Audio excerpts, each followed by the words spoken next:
Amém. A graça e a paz do Senhor Jesus seja sobre todos nós. Que bom estarmos aqui para refletirmos um pouco mais sobre a palavra do nosso Deus e agora dando continuidade no nosso estudo sobre o Evangelho de Lucas, capítulo 9, a partir do versículo número 46. Vimos domingo sobre os 3 tipos de espiritualidade que todos nós temos que guardar no nosso coração. Falamos sobre a espiritualidade dos montes, quando os discípulos Pedro, Tiago e João vão com Jesus para o Monte da Transfiguração, que é uma espiritualidade distante, alienada, mística, longe do clamor e do sofrimento dos homens. Falamos também sobre a espiritualidade dos vales, que é onde as pessoas sofrem, mas que também corre o risco de, como os 9 discípulos que estavam ali, terem muita discussão teológica com os escribas,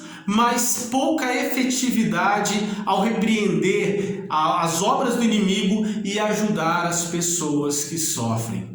E vimos a terceira espiritualidade, que é a espiritualidade de Jesus, que é marcada por uma vida poderosa de oração, que é marcada pela intimidade com o Pai, que é marcada pela missão da cruz, que todos nós também devemos nos submeter, que é marcada por quebrar todo tipo de obra que o inimigo tenta colocar de destrutivo na vida das pessoas. E Jesus então acaba esse momento, continua sua caminhada para Jerusalém.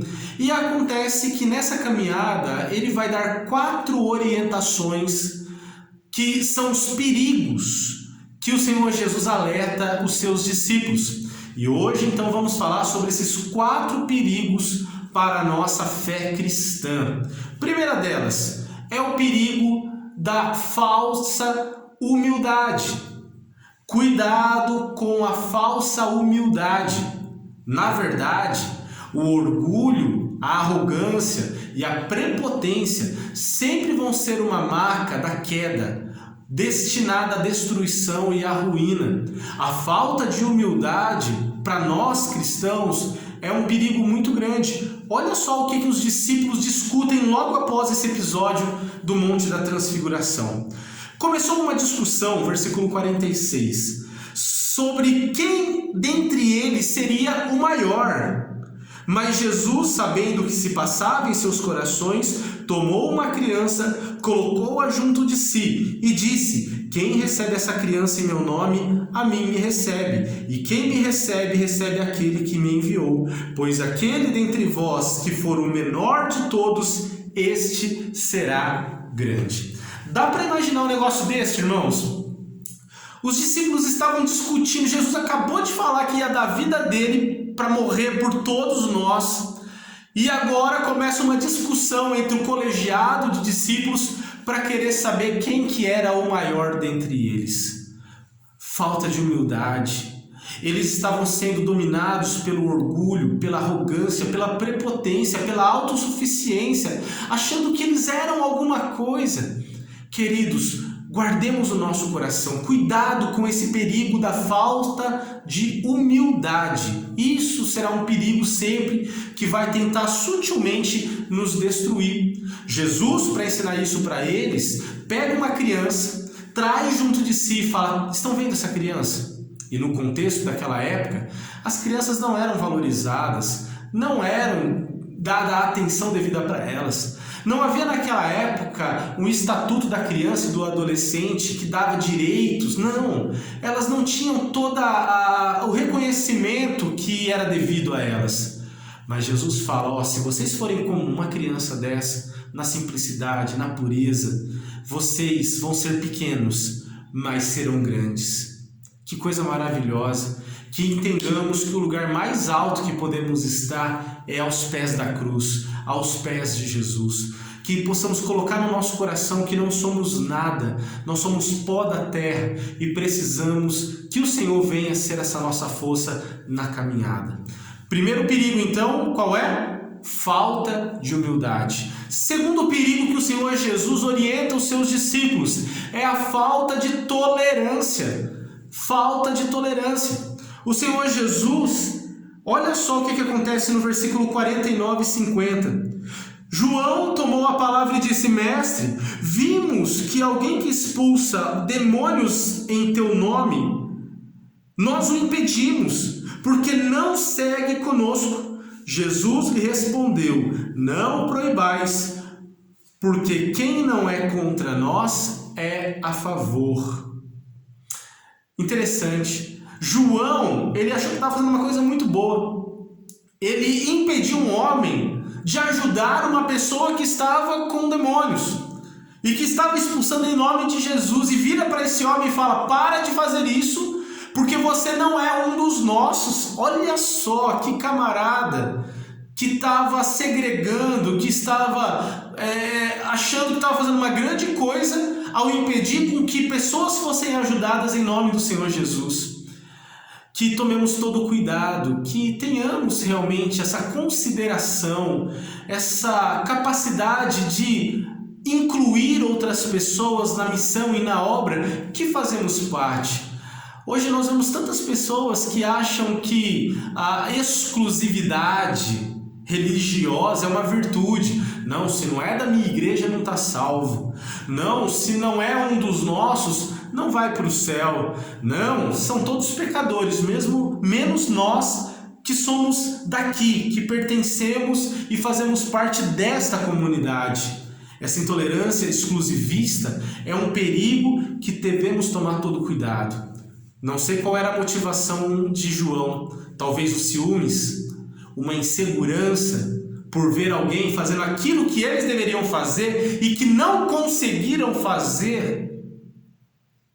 Guarde teu coração dos ciúmes, da inveja. Guarde teu coração e tenha paciência e tenha o desejo de trazer pessoas para perto para ajudar.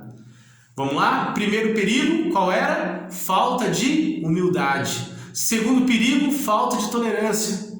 E terceiro perigo, falta de amor. Falta de amor. O versículo 51 ao 56 fala para nós algo que também não dá para entender direito. Onde estava o coração desses discípulos? Jesus estava indo para Jerusalém. E olha o que acontece. Ao se completarem os dias em que seria Jesus elevado aos céus, ele manifestou o firme propósito de ir para Jerusalém e enviou mensageiros à sua frente. Indo eles, entraram numa aldeia samaritana para que preparassem pousada, mas não o receberam porque caminhava para Jerusalém. Quando os discípulos Tiago e João viram isso, perguntaram: Senhor, queres que mandemos fogo dos céus para acabar com todo mundo, para consumir eles? Mas Jesus voltou-se, repreendeu eles e disse: vocês não sabem de que espírito são, pois o Filho do Homem não veio para destruir as vidas dos homens, mas para salvá-las. E foram para outra aldeia. Dá para imaginar isso? Nós vemos Jesus passando por uma terra samaritana que não o recebeu, porque sabia que ele estava indo para Jerusalém. E havia naquela época uma disputa entre judeus e samaritanos.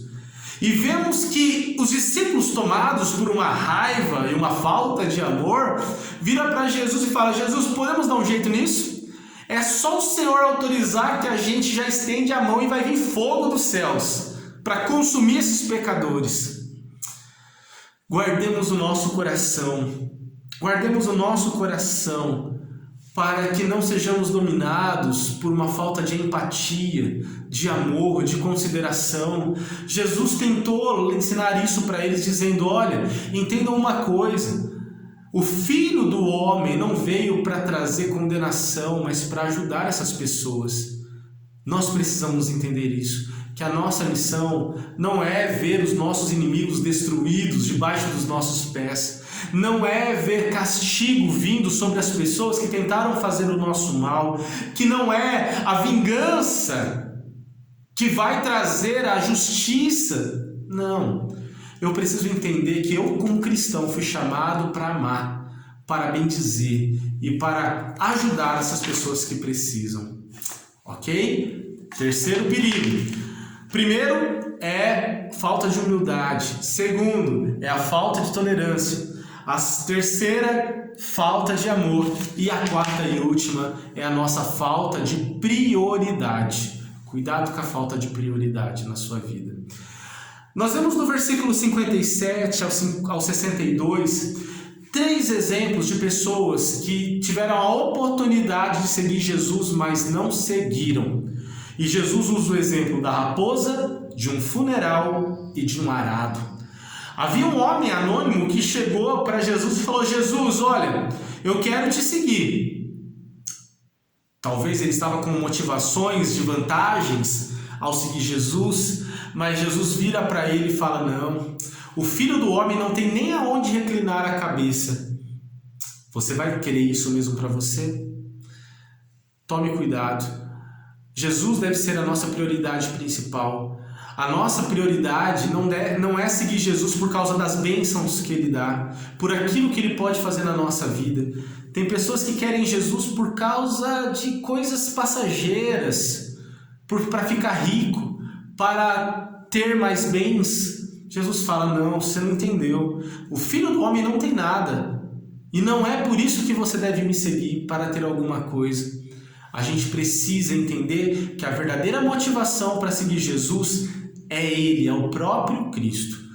O segundo exemplo que o Senhor Jesus mostra para nós de uma prioridade errada é de um homem que também recebeu o convite de Jesus para segui-lo, mas ele falou: não, deixa eu primeiro sepultar o meu pai. E um outro que disse: não, deixa eu me despedir de toda a minha família. Ou seja, a hora que eu resolver todos os meus problemas da família, a hora que eu realmente solucionar tudo, que os meus pais tiverem vivido tudo que deveriam viver, que eu tivesse sepultado eles e eu tiver livre de responsabilidades, aí sim eu seguirei o Senhor. A hora que eu resolver os meus problemas familiares, aí sim vamos em frente. Jesus falou: não. Se você quer ser um discípulo, se você quer ser um seguidor, você vai ter que abrir mão de tudo para me seguir. Jesus não está nos chamando a uma negligência familiar, não é isso, mas Ele está mexendo com as prioridades do nosso coração. Guarde isso. O que é o primeiro, o que é o principal na sua vida, na minha vida? Jesus encerra esse texto dizendo no versículo 62: ninguém que põe a mão no arado e olha para trás é apto para o reino de Deus. Você é um servo do Senhor. Não fique distraído com as coisas dessa vida. Cuidado com os perigos, com as armadilhas que tentam destruir a sua fé. Cuidado com tudo isso. Talvez seja o orgulho do teu coração que te impede de se voltar mais para Deus, com mais quebrantamento e humildade. Talvez seja a falta de paciência e tolerância com as pessoas. Cuidado com isso, guarde seu coração. Talvez seja a sua falta de amor e empatia. Peça para o Senhor encher o teu coração. Ou talvez seja a necessidade de colocarmos Jesus em primeiro lugar no nosso coração. Que Deus nos abençoe. Guarde essa palavra no teu coração e que você possa viver o melhor de Deus. Um grande abraço. Eu quero orar com você e pedir que Deus assim nos abençoe. Pai, colocamos a nossa vida diante de Ti e pedimos a Tua bênção, o Teu cuidado e a Tua direção. Que o Senhor faça a Tua vontade nas nossas vidas e que o Teu nome seja bendito e glorificado hoje e para sempre. Livra-nos desses perigos, dessas armadilhas e que o Teu nome seja bendito e glorificado hoje e para todo sempre. Amém e amém. Amém, queridos. Que Deus abençoe, que Deus te guarde, que Deus abençoe sua casa, sua família, o seu lar e que você possa receber o melhor de Deus. Mas para isso, cuidado com as armadilhas, cuidado com os perigos da caminhada.